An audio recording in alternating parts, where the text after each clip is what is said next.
मैं समझता हूं पहले चरण के लोग और पहले चरण का संदेश यहां भी पहुंच गया होगा कि पहले चरण से ही गठबंधन ने बढ़त बना ली है और दूसरे चरण का जो वोट पड़ा है उसके बाद तो गठबंधन ने अपना शतक लगा लिया है। ये चुनाव तीसरे चरण का है और मैं ये कह सकता हूं कि तीसरे और चौथे चरण के बाद जो मतदान होगा उसके बाद दूसरा शतक भी समाजवादी पार्टी और गठबंधन के पक्ष में लग जाएगा।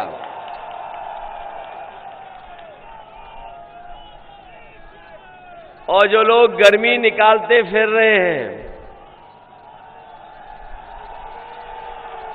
जो लोग गर्मी निकालते फिर रहे हैं, वो पहले चरण के बाद ही ठंडे पड़ गए उनके समर्थक और नेता। और अभी मैं हमीरपुर आया था, झांसी के कार्यक्रम मैंने किए थे। अभी आपके बगल में कार्यक्रम करके गया हूं मैं, हमीरपुर, महोबा और झांसी। जो समर्थन मिला है उसके बाद तो भारतीय जनता पार्टी के नेता कार्यकर्ता सुन्न पड़ चुके हैं। और मैं कह के जा रहा हूं, ये तीसरे चरण में भारतीय जनता पार्टी के शून्य होने जा रही है। शून्य, इसको कोई वोट मिलने वाला नहीं है। हमारे बुंदेलखंड के लोगों, इससे ज्यादा समर्थन मैं समझता हूं किसी दल को नहीं मिला होगा। यहां की जनता ने भारतीय जनता पार्टी को 14, 17, 19 समझा है। और अगर आज हम देखें बुंदेलखंड में कुछ हिस्से में चुनाव तीसरे चरण, चौथे चरण में नहीं हुआ, शायद किसी दल ने नहीं किया होगा जितना बड़ा धोखा भारतीय जनता पार्टी ने किया है। मैं इनके नेताओं के भाषण सुन रहा हूं, मैं इनके नेताओं के भाषण सुन रहा हूं। बगल में ही बाबा मुख्यमंत्री जी आए थे, उनका मैंने सुना। उन्होंने कहा कि उन्होंने न जाने क्या क्या बुंदेलखंड को दे दिया है। बताओ बुंदेलखंड के भाइयों बहनों, नौजवान साथियों, क्या मिल गया आपको? क्या आपकी आय दोगुनी हो गई? आप इनका घोषणा पत्र उठा करके देखिए।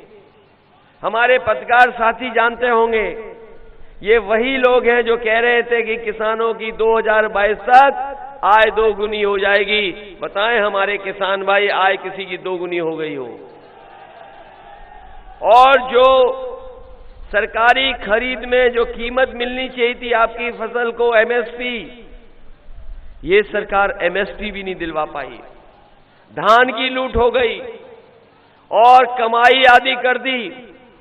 महंगाई इतनी बड़ी है जिसकी कोई कल्पना नहीं कर सकता है। बताओ डीजल पेट्रोल महंगा हो गया कि नहीं हो गया? और जब खाद की बोरी लेने गए होंगे, डीएपी की बोरी लेने गए होंगे किसान भाई, बताओ बोरी मिल गई आपको खाद की कि नहीं मिली? और जब बोरी लाए भी होंगे तो उसमें भी 5 किलो की चोरी हो गई कि नहीं हो गई? 5 किलो की चोरी केवल खाद में नहीं हुई है।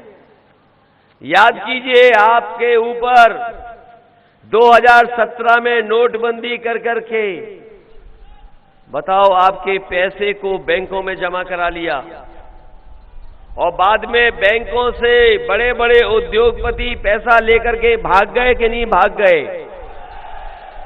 आपका पैसा जो जमा था बैंक में, उसकी चोरी हो गई कि नहीं हो गई? और अभी कुछ दिन पहले एक उद्योगपति 28 बैंकों का पैसा लेके भाग गया। ये पढ़ा कि नहीं पढ़ा अखबारों में आपने? जानकारी मिल गई कि नहीं मिल गई कि 28 बैंकों का पैसा 22,000 करोड़ से ज्यादा एक उद्योगपति पैसा लेकर के भाग गया। और ये पहला उद्योगपति नहीं है जो पैसा लेकर के भागा हो। आप बताओ, भारतीय जनता पार्टी की जब से सरकार बनी है, बड़े बड़े उद्योगपति बैंकों का पैसा लेकर के भाग गए कि नहीं भाग गए? और जो भागे उद्योगपति वो कहां के हैं? कहां के उद्योगपति हैं जो पैसा लेकर के भागे हैं? बताओ, इनको उत्तर प्रदेश से बचाओगे? उत्तर प्रदेश को बचाओगे कि नहीं बचाओगे? न केवल उत्तर प्रदेश को बचाओ, बल्कि अपने खेतों को भी बचाओ अन्ना जानवरों से। तार लग गए कि नहीं लग गए? तार लगाए किसानों ने रात भर जग करके।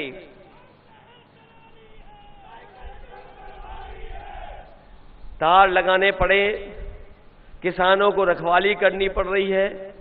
और हमारे बाबा मुख्यमंत्री का सबसे प्रिय जो जानवर है, बताओ, टक्कर मार करके लोगों की जान ले रहा है कि नहीं ले रहा है? कल मैं फिरोजाबाद में था। एक पिता और पुत्र खेत की रखवाली के बाद अपने घर आ रहे थे लौट करके। सांड ने उन्हें सींग मार करके वहीं पर मार दिया। मैनपुरी गया तो वहां पे मार दिया। और जालौन, झांसी, कहीं पता कर लो और बड़े पैमाने पे उत्तर प्रदेश का हिसाब किताब लगा लो, न जाने कितने लोगों की जान जा चुकी है केवल सांड की ही वजह से और अन्ना जानवरों की वजह से एक्सीडेंट होकर के न जाने कितनों की जान चली गई। न केवल ये सरकार गौशाला के नाम पर पैसा लूट रही है।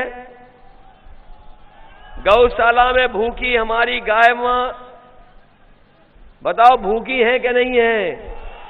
और हजारों करोड़ रुपया आया है, लेकिन वो रुपया पता नहीं कहां चला गया,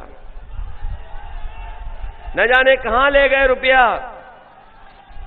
ये पहले भारतीय जनता पार्टी के लोग चुनाव शुरू होते ही डोर टू डोर, अरे अभी मत नारे लगाओ, ये अभी मत लगाओ, ये वाले मत लगाओ, ये सब जानते हैं, कोई बड़ी बात नहीं है। याद कीजिए, याद कीजिए। इसलिए मैं आपसे कहना चाहता हूं कि जब चुनाव शुरू हुआ है उस समय भारतीय जनता पार्टी के लोग घर घर जाकर के प्रचार कर रहे थे। कह रहे थे हमें डोर टू डोर कैंपेन करेंगे। घर जाकर के प्रचार कर रहे थे, घरों में जा रहे थे। और इनके कई नेता थूक लगा करके पर्चा बांट रहे थे। इधर आपने देखा होगा ये घर नहीं जा पा रहे किसी के। अब ये डोर टू डोर कैंपेन बंद हो गया है। वो इसलिए बंद हो गया जब से गांव वालों ने, कई परिवार के लोगों ने, जब भारतीय जनता पार्टी के लोग पहुंचे तो लाल सिलेंडर उन्हें दिखा दिया, पहले ये भरवा जाओ तब हमसे वोट ले जाना। बताओ, जब सिलेंडर दिया था आप लोगों को तब गैस की कीमत क्या थी और आज क्या है? जब डीजल बिक रहा था पहले, आज क्या है? पेट्रोल क्या था, क्या है? ये हमारे गरीबों की जेब से पैसा निकाल करके बड़े बड़े उद्योगपतियों की तिजोरी भरने का काम अगर कोई कर रहा है तो भारतीय जनता पार्टी के लोग कर रहे हैं। इनके भाषण सुने आपने? अगर कोई महंगाई पे बोल रहा हो तो बता दो। अगर एक नेता इनका महंगाई पे बोल रहा हो, गैस के सिलेंडर पे बोल रहा हो, अन्ना जानवरों पे बोल रहा हो, और जो पढ़ाई की दुर्दशा हुई है कोरोना के समय पर, हमारे बच्चों की, आने वाली पीढ़ी की, भविष्य की पूरी शिक्षा बर्बाद कर दी इन्होंने। बताओ, बर्बाद हो गई कि नहीं हो गई शिक्षा? और जिस समय बीमारी आई थी, हम और आप लोग बीमारी के हर पालन कर रहे थे। न ये सरकार दवाई दे पाई, न अस्पतालों में बिस्तर दे पाई, और न सांसों के लिए सबसे जरूरी चीज थी ऑक्सीजन। बताओ, ऑक्सीजन के सिलेंडर भी इन्हें दिले पाए गए। न जाने कितने लोगों की जान चली गई। अगर समय पर इलाज मिल जाता, समय पर दवाई मिल जाती, तो न जाने कितने लोगों की जान बच जाती। लेकिन इस सरकार ने किसी भी गरीब की मदद नहीं की। और आपने देखा होगा सड़कों पर किस तरीके से लोग गुजरात से, महाराष्ट्र से, जो उत्तर प्रदेश के दूसरे हिस्से में रहते हैं, हमारे मजदूर भाई पैदल पैदल चल करके आए थे। कई लोग न जाने कितने दिन चले, चल चल करके अपने घर पहुंचे थे। यही झांसी का बॉर्डर बंद कर दिया था, लेकिन मजदूरों ने उस बॉर्डर को तोड़ करके निकलने का काम किया, लेकिन सरकार ने कोई इंतजाम नहीं किया। वो पैदल पैदल घर पहुंचे थे, नंगे पैर पहुंचे, अपना आगे पहुंचे। और याद करिए वो घटना जिस समय एक गर्भवती मां महाराष्ट्र से चल करके आई थी पैदल, और ललितपुर के बेटी हुई। इस सरकार ने कोई मदद नहीं की। 3 घंटे वो इंतजार की, और उसके बाद मजबूरी में फिर वो पैदल पैदल अपने घर पहुंच गई। अगर उस समय किसी ने मदद की थी उस परिवार की, तो समाजवादी पार्टी, और मैंने खुद उस परिवार को 1 लाख रुपए देकर के मदद करने का काम किया था। और जितने भी मजदूरों की जान गई उस समय, समाजवादी पार्टी ने और मैंने खुद उन परिवारों को 1-1 लाख रुपए की मदद कर करके 90 परिवारों को पार्टी से मदद की थी, 1-1 लाख रुपया। ये जो आ रहे हैं परिवारवादी कहने वाले लोग, ये जो परिवारवादी कह रहे हैं कि घोर परिवारवादी हैं, याद रखना आप लोग, जिसका परिवार होता है वो ही परिवार वालों का दुख और दर्द समझ सकता है। ये भारतीय जनता पार्टी के नेता जो राज कर रहे हैं, इनके कोई परिवार नहीं है। अब नारा लगाओ जो नारा लगा रहे थे तुम। ये नारा समय से पहले लगा दिया तुमने। बताओ, एक परिवार वाला ही महसूस कर सकता है अपना दायित्व, अपनी जिम्मेदारी, और एक परिवार वाला ही समझता है कि महंगाई क्या है। बताओ, यहां परिवार वाले लोग बैठे हैं, महंगाई को महसूस कर रहे हो कि नहीं महसूस करते हो? ये परिवार वाले नौजवान हैं यहां। बताओ नौजवानों, बेरोजगारी की मार को महसूस कर रहे हो कि नहीं कर रहे हो? बाबा जी कह रहे हैं, बाबा जी कह रहे हैं हमने तो 70 लाख से ज्यादा नौकरी दे दी है और 2 करोड़ लोगों को रोजगार दे दिया। बताओ माधवगढ़ के लोगों, किस नौजवान को नौकरी और रोजगार मिल गया आप में से? बताओ यहां पर किसको रोजगार मिल गया? कहां नौकरी दे दी? और अभी झांसी में आए थे, ये हमारे साथियों अखबार में पढ़ा होगा, कह रहे हैं हमने 1 करोड़ स्मार्टफोन बांट दिए हैं। 1 करोड़ स्मार्टफोन दे दिए। बताओ, हमारे बाबा मुख्यमंत्री पता नहीं किस धुएं के उसमें थे कि बोले कि 1 करोड़ दे दिया हम लोगों ने स्मार्टफोन।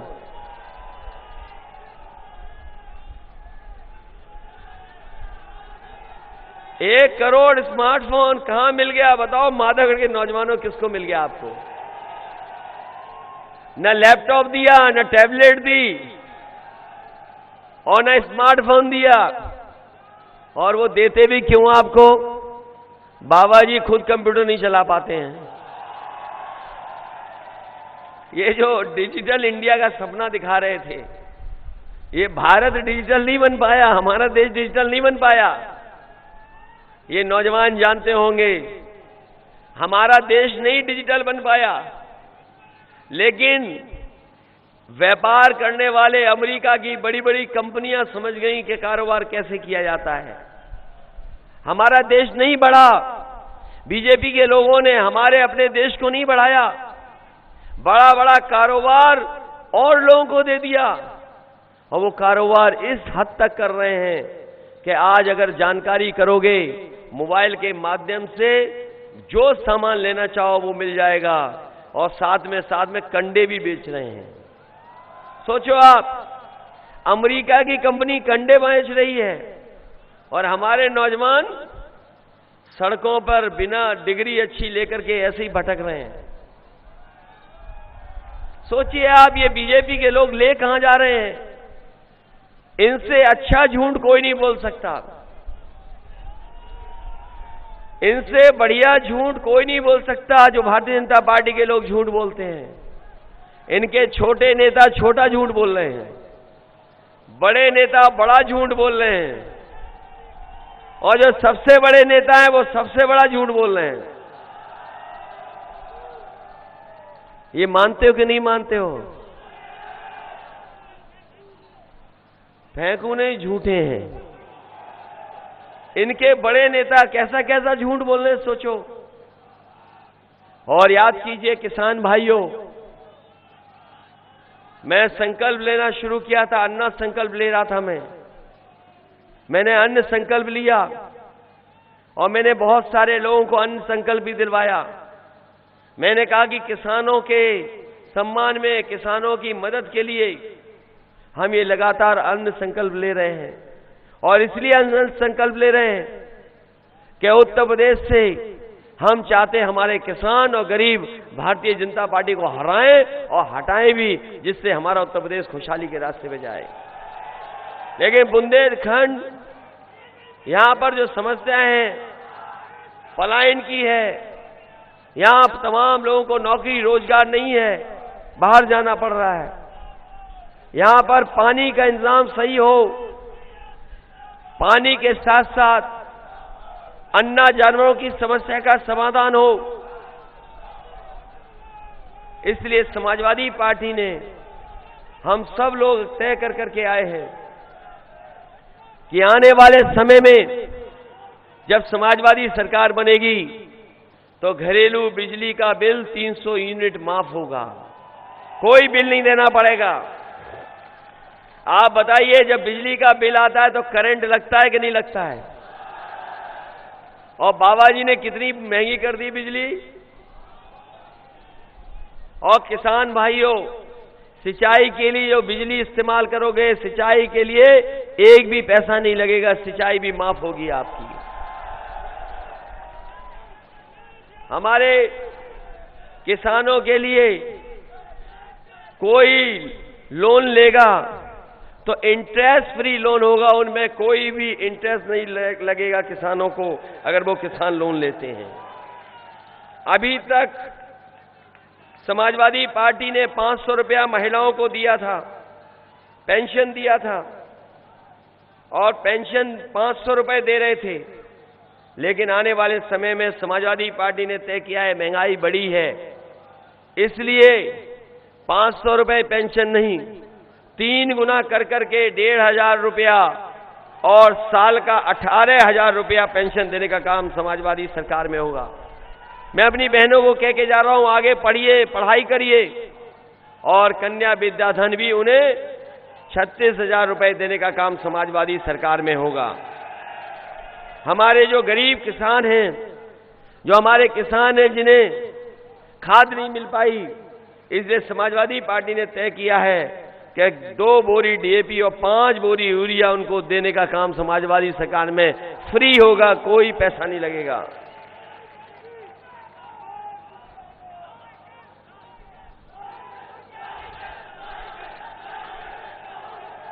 और न केवल ये चीजें, इसके साथ साथ नौजवानों के लिए तय किया है कि जो लोग गर्मी निकालने की बात कर रहे थे, मैं उन्हें कहना चाहता हूं कि पिछले 3 साल से कोई भी फौज में भर्ती नहीं हुई है।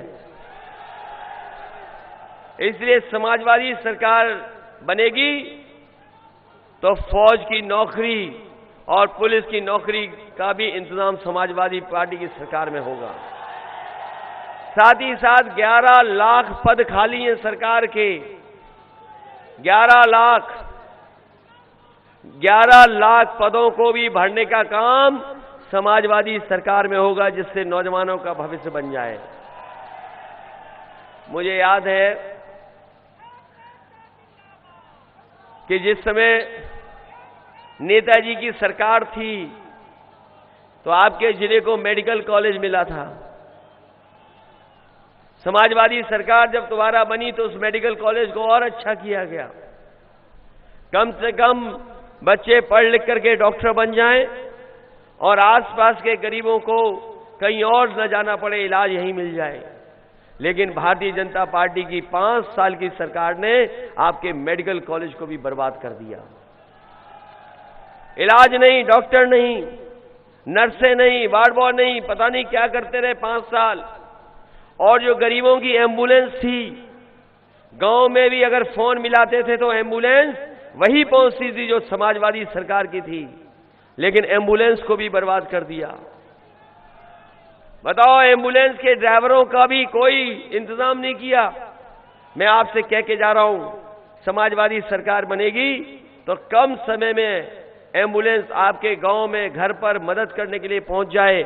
हमें एम्बुलेंस की संख्या बढ़ानी पड़ी तो संख्या बढ़ाने का काम करेंगे, जिससे गरीब को इंतजार न करना पड़े। ये 100 नंबर वाली गाड़ी जो पुलिस को दी थी, क्या आप फोन मिलाते थे पुलिस आपकी मदद के लिए पहुंच जाती थी। जो 100 नंबर व्यवस्था थी, मैं खुद देख करके आया था दुनिया के दूसरे हिस्से में। अमेरिका में जब मैंने देखा या दुनिया के दूसरे हिस्सों में मैंने देखा कि पुलिस क्यों जल्दी पहुंच जाती है, उसके लिए मैंने 100 नंबर बनवाया और उस समय के जो वरिष्ठ अधिकारी थे उनको शामिल किया और एक प्रोफेसर वेंकट थे, उनको मैंने अपने साथ लिया और ये 100 नंबर बनाने का काम किया कि जिससे हमारे गरीब को थाने ना आना पड़े, किसान को थाने ना आना पड़े। अगर फोन मिलाओ तो उनके पास पुलिस पहुंच जाए और पुलिस मदद करे उनकी। लेकिन जब से बाबा जी ने 100 का 112 किया है, हमारी पुलिस का भी कबाड़ा कर दिया। बताओ, कबाड़ा हो गया कि नहीं हो गया। और जब 100 नंबर थी तो ठीक थी, जब से 112 हो गई पता नहीं क्या पुलिस को भी हो गया। इस डबल इंजन सरकार में कोई चीज डबल हुई है तो वो भ्रष्टाचार और महंगाई डबल हुई है। बताओ, भ्रष्टाचार और महंगाई डबल हो गई कि नहीं हो गई।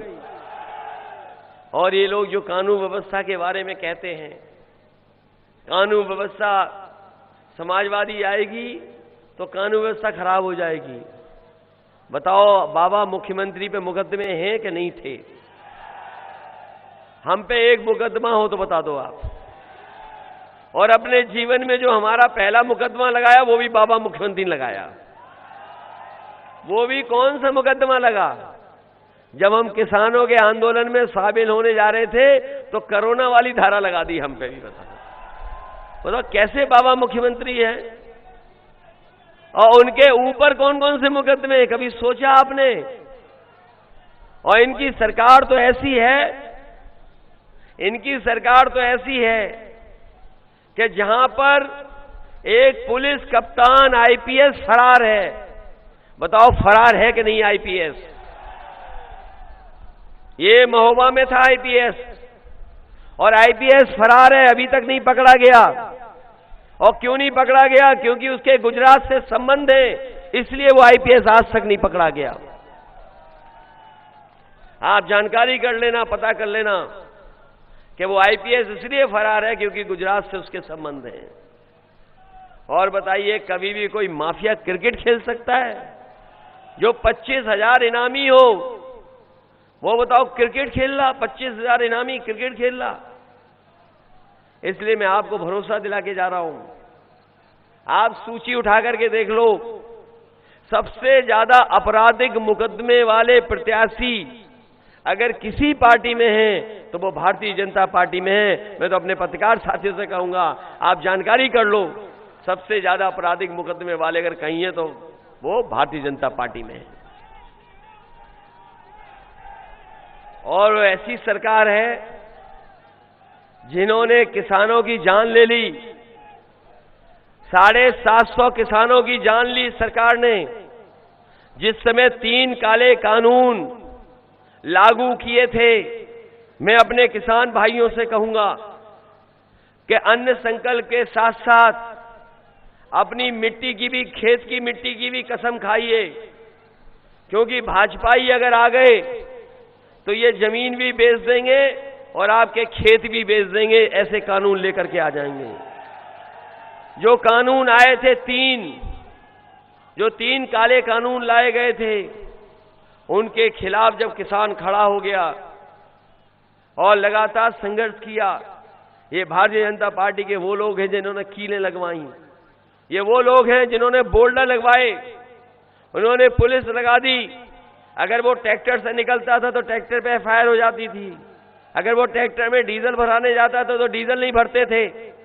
और 750 किसान शहीद हुए, और 750 किसान शहीद हुए, तब जाकर के काले कानून वापस हुए। और ये काले कानून किसान के सम्मान में नहीं हुए हैं। ये जानते थे कि उत्तर प्रदेश और पंजाब में इनका सफाया हो जाएगा, इसलिए इन्होंने तीनों काले कानून वापस लिए हैं। मैं तो कहना चाहता हूं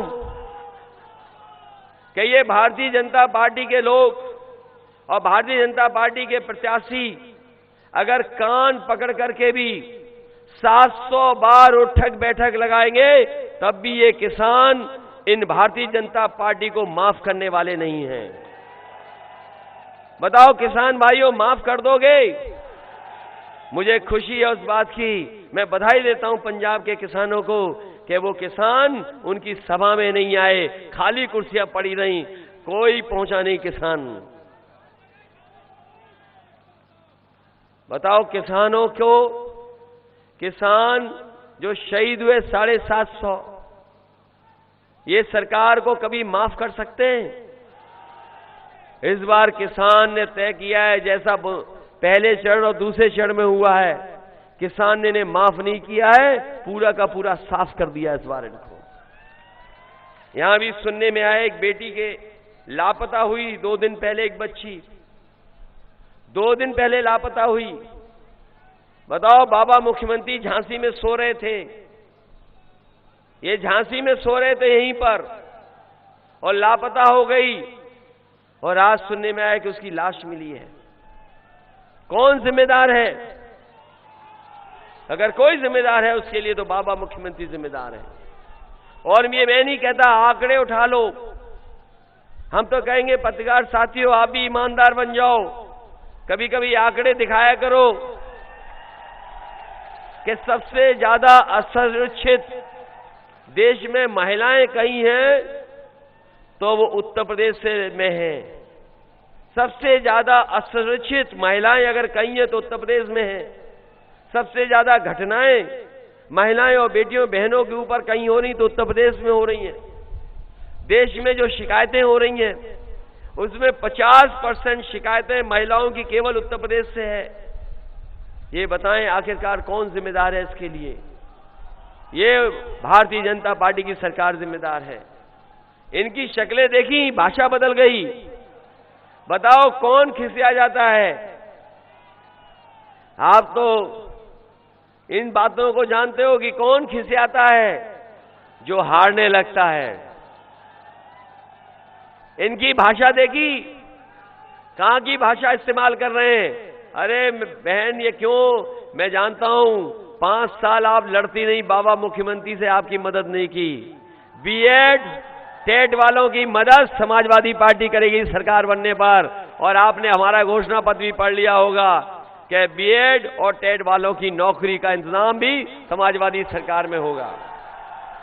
शिक्षा मित्रों की भी मदद कर रहे हैं, बीपीएड बीएड वालों की मदद कर रहे हैं, और जितनी भी नौकरियां रुकी पड़ी थीं, जिनकी परीक्षा रद्द हुई, क्वेश्चन पेपर आउट हुए, उन सभी को परीक्षाओं को समय पर करा करके अपने नौजवानों को नौकरी और रोजगार देने का काम भी समाज सरकार में होगा।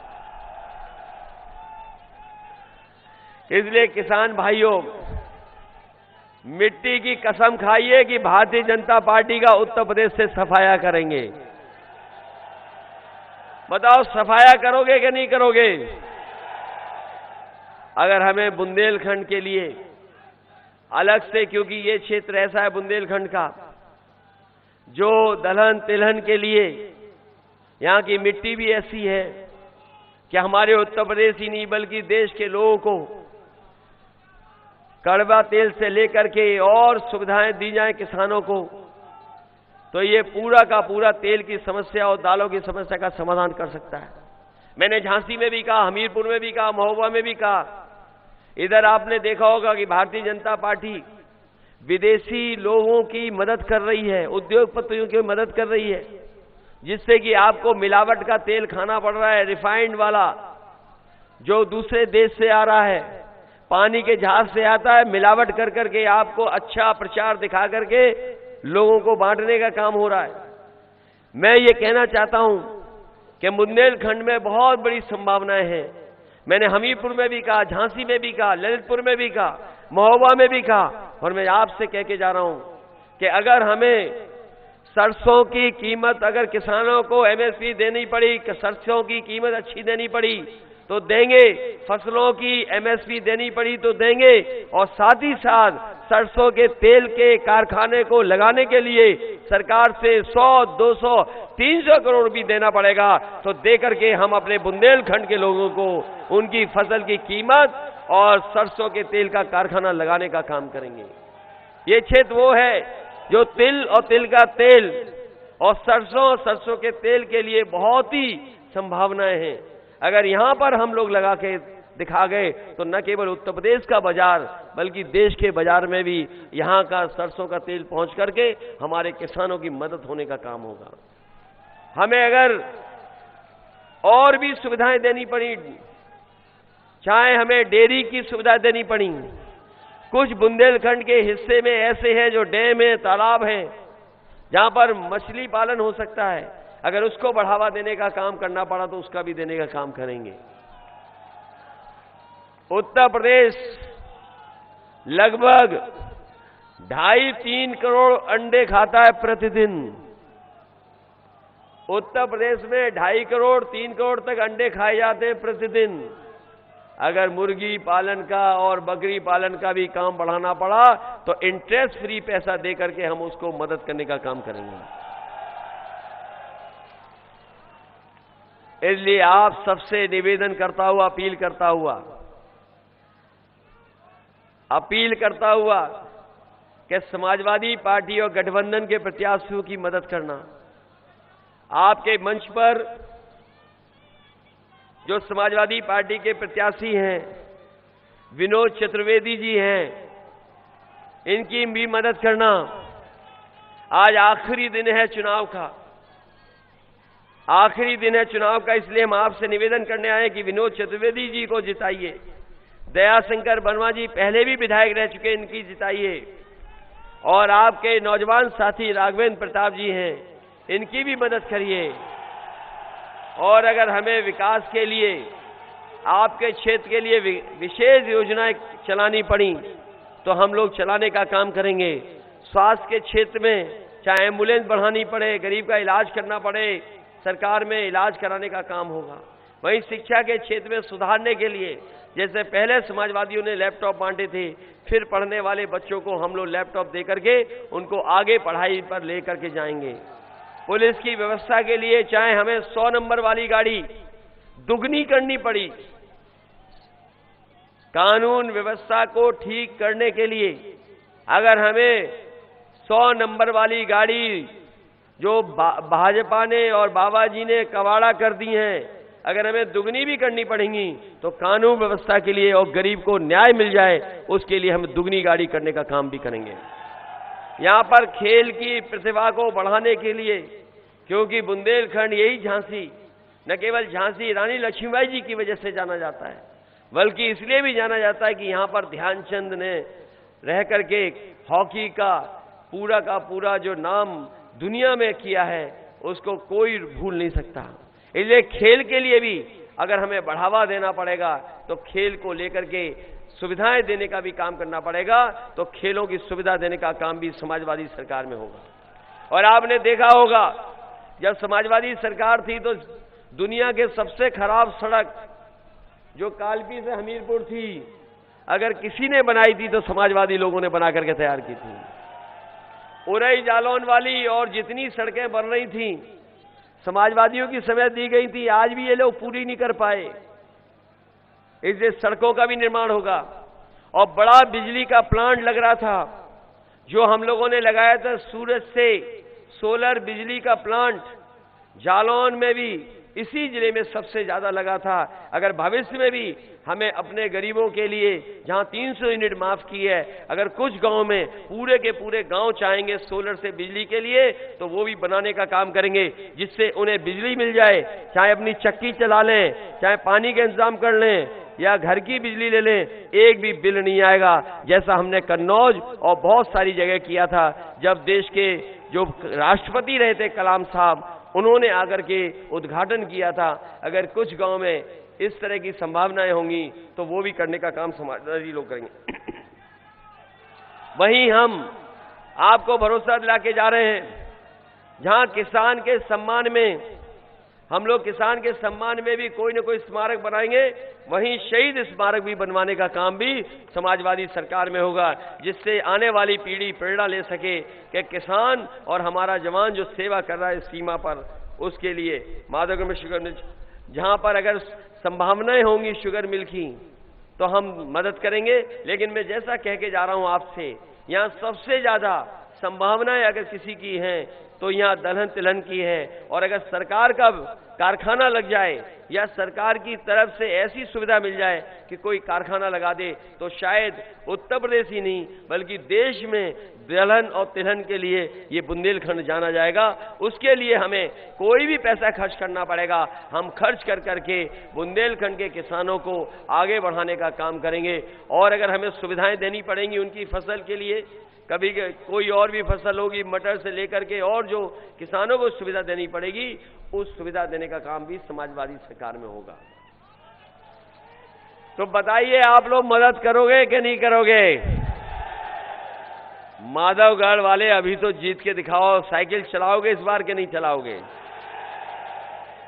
आपने सब देख लिया, बीजेपी को देख लिया कि नहीं देख लिया? बसपा की तो सरकार बनने वाली नहीं है। कहीं बसपा की सरकार बनने वाली है बताओ? और भाजपा को देख लिया, और सरकार किसकी बनने जा रही है? आप जानकारी कर लो, पहले दूसरे चरण में ही शतक मार दिया है समाजवादी और आरएलडी ने। तीसरे चौथे के बाद पीछे नहीं मुड़ना है हम लोगों को। तीसरे जब तक 7वें चरण पर चुनाव जाएगा, आप पता कर लेना, भारतीय जनता पार्टी के बूथों पर भूत नाचेंगे, भूत नाचेंगे। इसलिए इन झूठों से बचाओ हमें। बताओ बचाओगे कि नहीं बचाओगे? और याद रखना, जिनके पास परिवार नहीं है वो परिवार वालों का दुख नहीं समझ सकते। बहुत बहुत धन्यवाद आप सबका, बहुत बहुत बधाई सब आपको। मैं बहुत सारे जो लोग आज समाजवादी पार्टी में शामिल हो रहे हैं, रामदास जाटव, गोविंद राम जाटव और दोहरे समाज के बड़ी संख्या में लोग शामिल हो रहे हैं, उनका मैं धन्यवाद देता हूं। ब्रजभूषण कुशवाहा जी की जो भारतीय जनता पार्टी के बड़ी संख्या में समाजवादी पार्टी में शामिल हो रहे हैं, मैं उनका भी धन्यवाद देता हूं। ये तीसरे चरण का चुनाव बहुत महत्वपूर्ण चुनाव है। इस तीसरे चरण में हम भी लड़ रहे हैं। ये पता है कि नहीं पता है आपको? और तीसरे चरण में हम इसलिए लड़ रहे हैं कि हम बाबा मुख्यमंत्री से पहले लड़कर के आगे पहुंच जाएं। और उन्हें तो पहले ही घर भेज दिया है। जो पैदल पैदल चलाया उन्हें याद है कि नहीं याद है? इसलिए बहुत बहुत धन्यवाद आप सबका।